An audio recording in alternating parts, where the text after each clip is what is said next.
মসজিদের নববীতে যেতে পারেননি, এমন অবস্থা হয়ে গেছিল সামনে একটু হেঁটে যাবে তার ক্ষমতা ছিল না।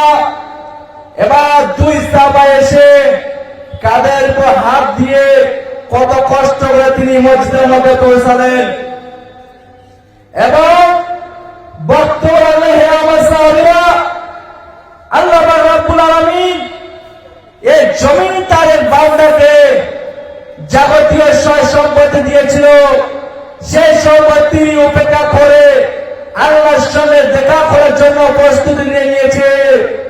এই কথা অর্থ কেউ না বুঝতে পারলে হযরত আবু বকর রাদিয়াল্লাহু আনহু বুঝতে পারলেন।